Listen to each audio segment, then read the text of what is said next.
यह दुनिया अजब गजब रहस्यों से भरी हुई है। आज भी धरती पर ऐसे कई रहस्य हैं जिनके बारे में किसी को कुछ भी नहीं पता।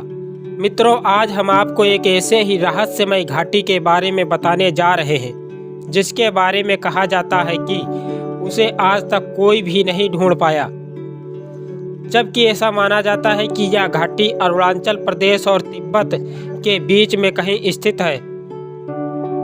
जय हिंद मेरे प्यारे मित्रों, मैं हूं आपका दोस्त सत्यवीर। मित्रों, आप सब हमारी वीडियो को देखते हो, मुझे बहुत खुशी महसूस होती है।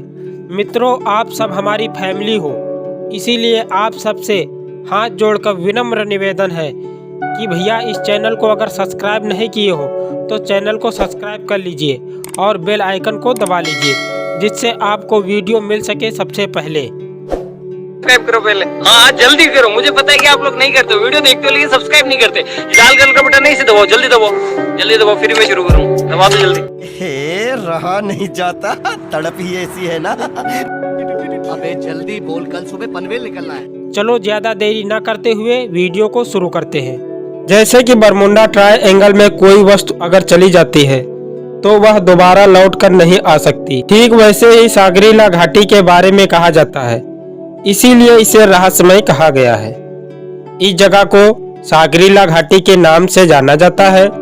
सागरीला को वायुमंडल के चौथे आयाम यानी कि समय से अप्रभावित जगहों में से एक माना जाता है। ऐसी जगहों पर समय थम सा जाता है और लोग जब तक चाहे तब तक जीवित रह सकते हैं। इस घाटी को धरती का आध्यात्मिक नियंत्रण केंद्र भी कहा जाता है। दुनिया भर के कई लोग सागरीला घाटी का पता लगाने की नाकाम कोशिश कर चुके हैं, लेकिन आज तक किसी को भी सफलता नहीं प्राप्त हुई है। अरुण शर्मा ने अपनी किताब तिब्बत की वह रहस्यमय घाटी में सागरीला का जिक्र किया है। उनके मुताबिक युत्सुंग नाम के एक लामा ने उन्हें बताया कि सागरीला घाटी में काल का प्रभाव शून्य है और वहां मन, प्राण और विचार की शक्ति का एक विशेष सीमा तक बढ़ जाती है।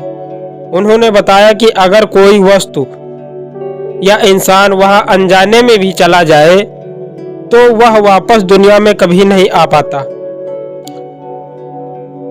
युत्सुंग के मुताबिक वह खुद इस रहस्यमय घाटी में जा चुके हैं। उनका दावा है कि वहां ना तो सूर्य का प्रकाश था और ना ही चंद्रमा। चारों तरफ एक रहस्यमय प्रकाश फैला हुआ था। तिब्बती भाषा की किताब काल विज्ञान में भी इस घाटी का जिक्र मिलता है। यह किताब आज भी तिब्बत के तवांग मठ के पुस्तकालय में रखी हुई है। इस घाटी को सिद्धाश्रम भी कहते हैं, जिसका जिक्र महाभारत से लेकर वाल्मीकि रामायण और वेदों में भी मिलता है। जेम्स हिल्टन नामक लेखक ने अपनी किताब लास्ट हरिजोन में भी इस रहस्यमय जगह के बारे में लिखा है। हालांकि उनके मुताबिक यह एक काल्पनिक जगह है। सागरीला घाटी के बारे में पता लगाने वाले कई लोग तो हमेशा हमेशा के लिए गायब भी हो गए हैं। ऐसा भी कहा जाता है कि चीन की सेना ने इस घाटी को ढूंढने की बहुत कोशिश की, लेकिन वो इस जगह का पता नहीं लगा सके। इसे अन्य नामों से भी जाना जाता है। संभला, सिद्धाश्रम, ज्ञानगंज, ये सभी एक ही जगह के कई नाम हैं, जो भारत और तिब्बत के बीच में स्थित कैलाश पर्वत की घाटियों में स्थित हैं। ये दुनिया की एकमात्र ऐसी जगह है जहां मौत या बीमारी जैसी किसी तरह का डर नहीं रह जाता, लेकिन यह जगह दुनिया की निगाहों से ओझल है। सागरीला का अर्थात सिद्धाश्रम दुनिया की एक ऐसी जगह है जो इस दुनिया में रहते हुए भी इससे परे है। वहां का अनुभव रखने वाले लोगों ने इसे भू शून्य और वायु शून्य करार दिया है। वहां समय अपना प्रभाव नहीं छोड़ता, यानी इस दुनिया में अगर कोई व्यक्ति जाता है तो उसका समय का प्रभाव नहीं होने के कारण उसकी उम्र बढ़ने की गति रुक जाती है। वह अधिक समय तक युवा रहता है। इसके अतिरिक्त उस पर किसी तरह के रोग या बीमारी का प्रभाव भी नहीं पड़ता है। किसी तरह का रोग फैलने वाले बैक्टीरिया, वायरस दूसरे आयाम में प्रवेश ही नहीं कर सकते, क्योंकि उनका जीवन काल इसी आयाम तक सीमित है।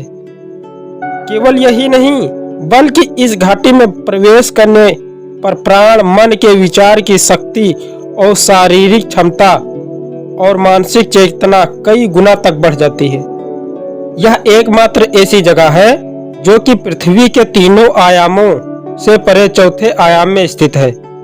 आमतौर पर हमारी दुनिया लंबाई, चौड़ाई और ऊंचाई इन्हीं 3 आयामों की वजह से आसानी से दिखाई देती है, लेकिन इससे भी परे कई आयाम हैं।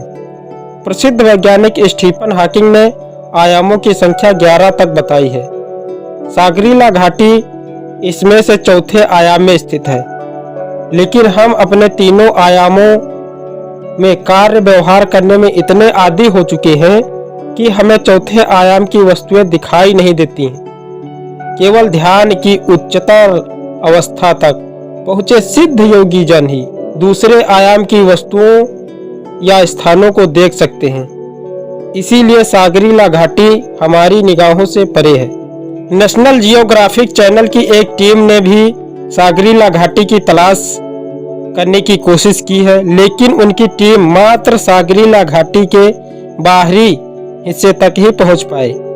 आइए अब हम सब सांग्रीला घाटी की भौगोलिक स्थिति को समझते हैं। सांग्रीला एक तिब्बती शब्द है जो सैंग माउंटेन के पास से मिलता जुलता है, इसीलिए ऐसा लगता है कि यह जगह कुनलुन सैंग माउंटेन की घाटियों में कहीं स्थित है। सांग्रीला घाटी का अनुमानित एरिया 10 वर्ग किलोमीटर है। भारत की सीमा की तरफ से लंपियाधुरा पास सांग्रीला घाटी तक पहुंचने का मार्ग है। यह कैलाश मानसरोवर जाने का प्राचीनतम लेकिन बेहद दुर्गम रास्ता है। 1962 भारत चीन युद्ध के बाद लंपियाधुरा का रास्ता लगभग बंद हो गया है। प्राचीन काल में कैलाश मानसरोवर जाने वाले साधु संत उत्तराखंड के धारचूला से होते हुए गुंजी कुंटी और पार्वती ताल होते हुए कैलाश मानसरोवर जाने के लिए लगभग 18,000 फुट की ऊंचाई चढ़कर लंपियाधुरा पास पहुंचते थे। परंपरा के अनुसार ऐसा विश्वास किया जाता है कि हिमालय पर्वत में सिद्धाश्रम नामक एक आश्रम है। इस अलौकिक आश्रम का उल्लेख चारों वेदों के अलावा अनेक प्राचीन ग्रंथों में मिलता है, जहां सिद्ध योगी और साधु रहते हैं। तिब्बती लोग इसे संभला की रहस्यमय भूमि के रूप में पूजते हैं। एक अन्य परंपरा के अनुसार सिद्धाश्रम तिब्बत क्षेत्र में कैलाश पर्वत के निकट स्थित है। कई सिद्ध योगी, योगिनियां, अप्सरा, संत इस स्थान पर ध्यान करते हुए पाए जाते हैं। बगीचे में सुंदर फूल, पेड़, पक्षी, सिद्ध योग, झील, ध्यान करने वाले संत और जगह कई अन्य चीजों को शब्दों में वर्णित नहीं किया जा सकता है। और यह आश्रम मानसरोवर झील और कैलाश के पास स्थित है। सिद्ध योगी और सन्यासी हजारों वर्षों से इस स्थान पर ध्यान कर रहे हैं। विभिन्न धर्मों में वर्णित कई रहस्यमय स्थानों की तरह इस जगह को नग्न आंखों से नहीं देखा जा सकता है।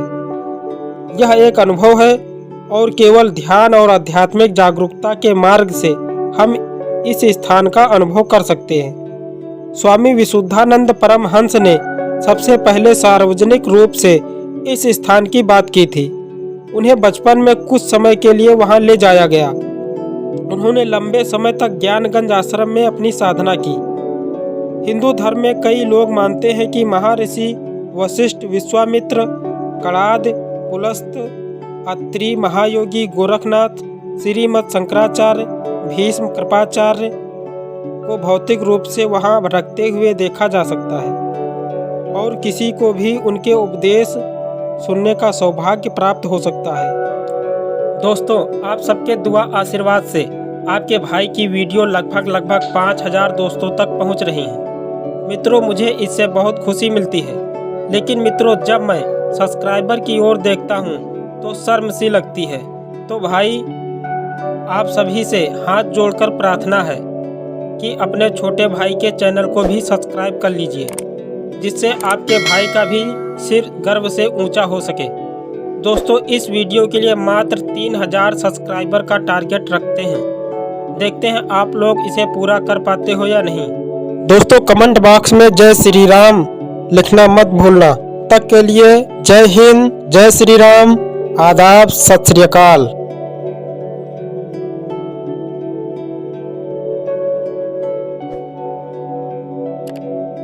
सब्सक्राइब करो पहले। हाँ जल्दी करो, मुझे पता है कि आप लोग नहीं करते, वीडियो देखते हो लेकिन सब्सक्राइब नहीं करते। लाल कलर का बटन नहीं से दबाओ, जल्दी दबाओ।